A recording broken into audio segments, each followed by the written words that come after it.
भारत न्याय यात्रा में कितना दम, राहुल की चाल में फंसे मोदी शाह। भारत न्याय यात्रा बीजेपी को दे पाएगी चुनौती।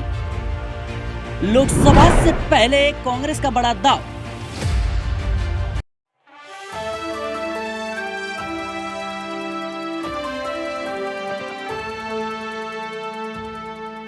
सात सितंबर 2022 भारत जोड़ो यात्रा मोहब्बत की दुकान के साथ राहुल गांधी एक बार फिर से नए संकल्प के साथ कन्याकुमारी से कश्मीर यानी श्रीनगर तक पहुंचते हैं। पैदल यात्रा करते हैं, जहां पे काफी ज्यादा अनुभव का नजारा उनको देखने को मिलता है। काफी ज्यादा लोगों से मुलाकात करते हैं और उसके बाद उनकी छवि में काफी ज्यादा सुधार आता है। और यही वो नतीजा है जिसके कारण कर्नाटक विधानसभा चुनाव और हिमाचल प्रदेश के विधानसभा चुनाव में कांग्रेस के हाथों सफलता हाथ लगती है। लेकिन एक बार फिर से राजनीति अब गरमाई हुई नजर आ रही है, क्योंकि कांग्रेस ने एक बार फिर से ऐलान कर दिया है कि मणिपुर से लेकर मुंबई तक भारत न्याय यात्रा शुरू की जाएगी। लेकिन इसका क्या प्रभाव रहेगा और कांग्रेस किस तरीके से इस पर कार्य करेगी, ये कहीं ना कहीं अहम सवाल है। नमस्कार, मैं सिराज आपके साथ, आप देख रहे हैं नेक्स्ट 9 पॉलिटिकल बाइट। दोस्तों, आपको बताते चले कि एक बार फिर से भारत जोड़ो यात्रा के बाद कांग्रेस ने अब भारत न्याय यात्रा का ऐलान कर दिया है। यात्रा की शुरुआत 14 जनवरी से लेकर 20 मार्च तक जो है चलेगी और 20 मार्च को ही समाप्त होगी। लेकिन अब इसके साथ ही कई सवाल खड़े होते हैं कि आखिर लोकसभा चुनाव से पहले ये भारत न्याय यात्रा आखिर कांग्रेस को कितनी सफलता दिला पाएगी। और बताते चले कि ये 14 राज्यों से होकर गुजरेगी, जिसमें 85 जिले हैं और कहीं ना कहीं 6200 किलोमीटर की ये जो दूरी है उसमें तय करना होगा। और लोकसभा चुनाव से पहले कितना जो है कांग्रेस को फायदा मिलेगा, इस खास पेशकश में आज हमारे साथ हमारे मेहमान अक्षय जुड़े हैं, जो इस मुद्दे को पूरी विस्तार से समझाने का प्रयास करेंगे और किस तरीके से हम जानेंगे कि कांग्रेस की लोकसभा चुनाव से पहले जो नई एक दाव है कहीं ना कहीं कितनी सफलता उनके हाथ लगती है। तो अक्षय, आपका स्वागत है आज के प्रोग्राम में। धन्यवाद सर। जिस तरीके से हम देख रहे हैं कि भारत जोड़ो यात्रा के बाद अब कांग्रेस जो है भारत न्याय यात्रा, तो कहीं ना कहीं इसके सबसे पहला सवाल यही होता है कि न्याय यात्रा से आप किस तरीके से देखते हैं। क्या अपने भारत जोड़ो यात्रा जिस तरीके से वो मणिपुर से शुरुआत कर रहे हैं, क्या मणिपुर का मुद्दा उठाएंगे, पहलवानों किसानों का मुद्दा उठाएंगे? ये तमाम सवाल है कहीं ना कहीं उठने शुरू हो गए। कैसे देखते हैं आप? देखिए सर, यहाँ पर भारत न्याय यात्रा कांग्रेस के द्वारा इस अपने कार्यक्रम को नाम दिया गया है, जिसका आगाज 14 जनवरी से हो रहा है और 20 मार्च को यहाँ पे समाप्त होती नजर आएगी।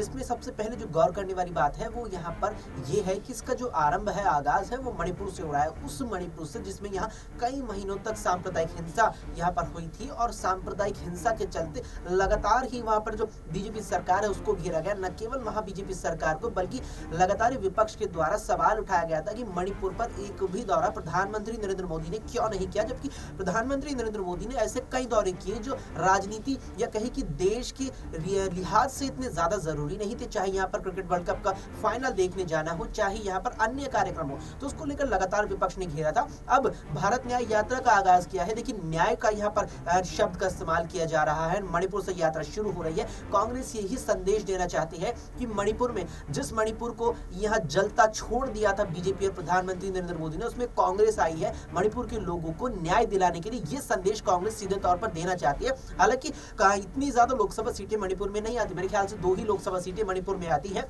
और उसके बाद भी यहाँ कांग्रेस यहाँ मौका छोड़ना नहीं चाहती है। और जब मणिपुर से ये यात्रा शुरू होगी तो इस बीच 12 राज्य पड़ेंगे और फिर 13 मतलब यानी कि जो पहला राज्य होगा मणिपुर होगा, उसके बाद 12 राज्य इस बीच पड़ेंगे और 14वां राज्य यहाँ महाराष्ट्र होगा, जहां पर कांग्रेस की ये भारत न्याय यात्रा खत्म होगी। इसके जरिए कांग्रेस 355 लोकसभा सीटों को सीधे तौर पर साधना चाहती है, क्योंकि इन 14 राज्यों में 355 लोकसभा सीटें आती है। हालांकि वर्तमान में कांग्रेस की 355 में से केवल 15 ही सीटों पर जीत है, यानी 15 ही सांसद इन सीटों से। लेकिन कांग्रेस चाहती है कि 355 पे वो कहीं ना कहीं एक बड़ी मजबूती से अपनी पकड़ बना ले, जो 2024 के लोकसभा चुनावों में उसके लिए फायदेमंद साबित हो।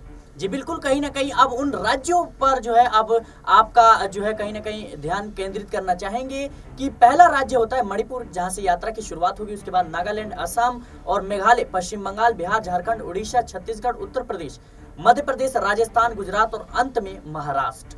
तो कैसे देख रहे हैं आप कि 355 सीटें हैं लोकसभा की और कांग्रेस यहाँ पे काफी ज्यादा हारी हुई नजर आ रही है। 15 सीटें महज उसके हाथ में है और कहीं ना कहीं ये सवाल खड़े होता है कि क्या लोकसभा चुनाव से पहले इंडिया गठबंधन में जिस तरीके से विधानसभा चुनाव के बाद कांग्रेस का वो ओहदा है कहीं ना कहीं घटता हुआ नजर आया, क्या उसको देखते हुए इस यात्रा का नाम बदलकर न्याय यात्रा किया गया और उसके बाद कांग्रेस जो है इससे अपना आत्मविश्वास को बढ़ाना चाहती है। लोकसभा चुनाव के लिए जिस तरीके से प्रधानमंत्री पद के लिए मल्लिकार्जुन खड़गे का नाम आगे किया गया, लेकिन नीतीश कुमार और लालू यादव जो है नाराज दिखे, क्या ये वही वजह है कि कांग्रेस अब लगातार जो है इन प्रयासों में जुटी रही है? क्योंकि सीट शेयरिंग में अगर जितने ज्यादा जो है सांसद जीतेंगे जिस पार्टी के, उन्हीं का पीएम चुना जाएगा। तो क्या कांग्रेस को इस बात का आभास हो गया है, यही वो वजह है कि कांग्रेस जो है अब इन 14 राज्यों को साधने का प्रयास कर रही है?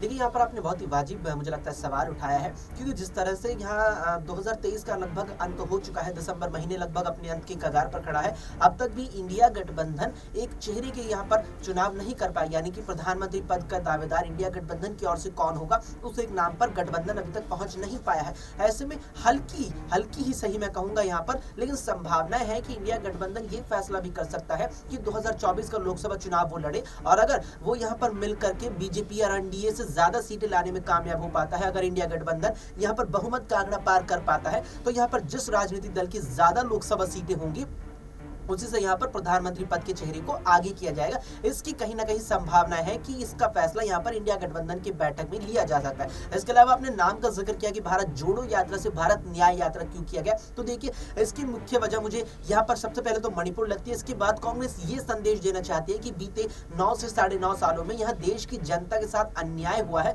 जिसको अब न्याय दिलाने के लिए कांग्रेस भारत न्याय यात्रा यहाँ पर शुरू कर रही है, और कांग्रेस को वोट दीजिए जिससे आपको पूरी तरीके से यहाँ पर न्याय मिल सके। जी, खबर ये सामने आ रही है कि कांग्रेस जो है इस यात्रा में कुछ दूरी बस से तय करेगी और कुछ दूरी पैदल तय करेगी।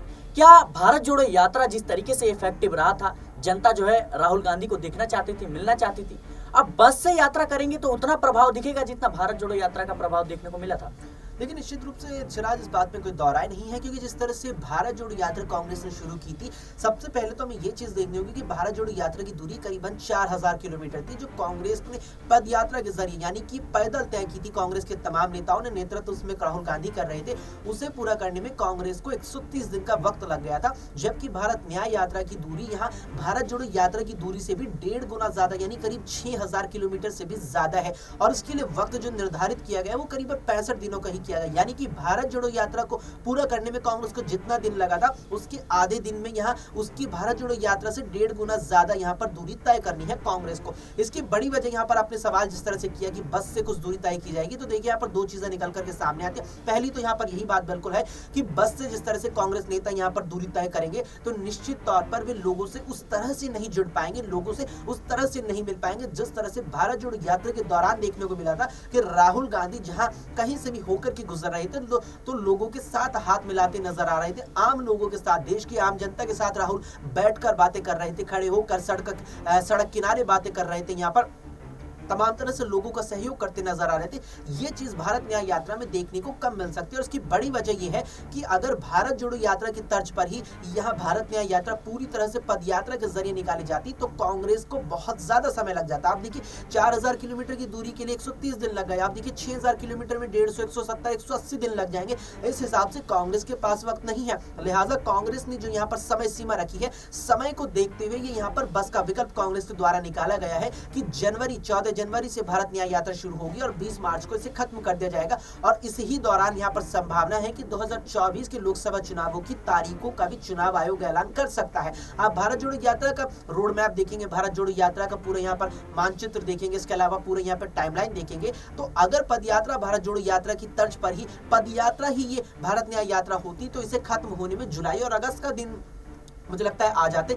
इसीलिए कांग्रेस ने यहाँ पर ज्यादा दूरी तय करने का यहाँ विचार बनाया है, जिसमें राज्य भी ज्यादा है। भारत जोड़ो यात्रा में कांग्रेस 112 यहाँ पर माफ कीजिएगा 12 राज्य साथ रही थी, 12 राज्यों से होकर के भारत जोड़ो यात्रा निकली थी, तो भारत न्याय यात्रा 14 राज्यों से निकलेगी, जिसमें 6000 किलोमीटर की दूरी है, और बस को बीच में लाने की वजह यहाँ पर यही है कि कम समय यहाँ पर लगाया जाए, यानी कि निश्चित समय में यहाँ पर एक तय समय में कांग्रेस अपनी इस यात्रा को पूरा कर सके। जी, कहीं ना कहीं अब कांग्रेस जो है इस यात्रा को बस और पैदल दोनों तरीकों से यात्रा करेगी, और कितना जो है ये इफेक्टिव होगा ये आने वाला वक्त बताएगा। और बीजेपी के लिए भारत न्याय यात्रा क्या फिर से चुनौती भरा एक होगा, यह भी कहीं ना कहीं एक बड़ा सवाल है। क्योंकि जिस तरीके से राहुल गांधी ने भारत जोड़ो यात्रा के दौरान जो है काफी जनता से मिले और इसका प्रभाव है जो है वो कर्नाटक विधानसभा चुनाव में देखने को मिला था। फिलहाल के लिए इस रिपोर्ट में इतना ही। देश और दुनिया की तमाम खबरों के लिए बने रहे नेशनल पॉलिटिकल बाइट के साथ।